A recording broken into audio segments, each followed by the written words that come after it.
যদি ছিল, এখনো আছে, ভবিষ্যতেও থাকবে, যে একটা মানুষ আল্লাহ নবীর ধ্বংস নিয়ে, আল্লাহ নবীর বংশমর্যাদা নিয়ে কটূক্তি করে, আল্লাহ রাব্বুল আলামিন সূরা কাউসারে তাদের জবাব দিয়েছেন। চিল্লিয়ে পড়েন আল্লাহু আকবার।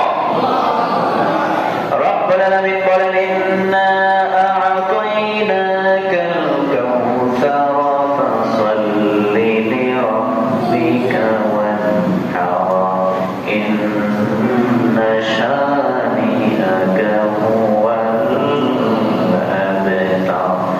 কিছু কিছু লোক বলে যে আল্লাহ নবীর বংশ নাকি লেজ কাটা। নাউজুবিল্লাহ পড়েন।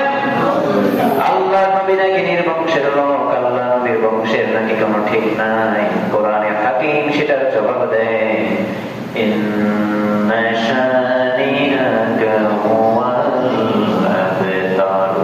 নবী আপনার বংশ নির্বংশ নয়, যারা আপনার নির্বংশ করে গালি দেয় তারাই হলো লেজ কাটা বংশ। আল্লাহ নবীর বংশ এটা সম্মানিত, কিয়ামত পর্যন্ত আহলে বাইত থাকবে, কিয়ামত পর্যন্ত আহলে বাইত পৃথিবীতে থাকবে।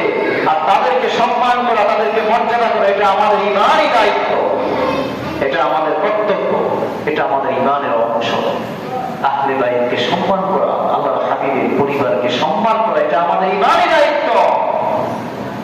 এজন্য রব্বুল আলামিন সূরা কাউসারের শেষে বলে যে, ইন্না শানিআকা হুয়াল আবতার। নবী যারা আপনার গালি দেয়, নবী যারা আপনার নির্বংশ বলে, তারাই হলো আসল নির্বংশ, তারাই হলো লেজ কাটা। কিন্তু তারা সেটা বুঝতে পারে, তারা সেটা বুঝতে পারে না। এই জন্য আমার নবী 1 নাম্বার অনুগ্রহ সূরা কাউসার, 1 নাম্বার অনুগ্রহ হলো হাউজে কাউসার।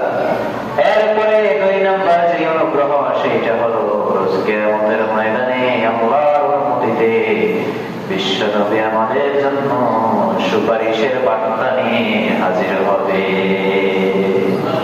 কোন নবীকে আল্লাহ এই সুযোগ দেয় নাই, কোন নবীকে আল্লাহ এই সুযোগ দেয় নাই। সুপারিশের ক্ষমতা কোন নবী রাসূলকে দেয় নাই। একমাত্র যাকে দিয়েছে তিনি হলো মুহাম্মদুর রাসূলুল্লাহ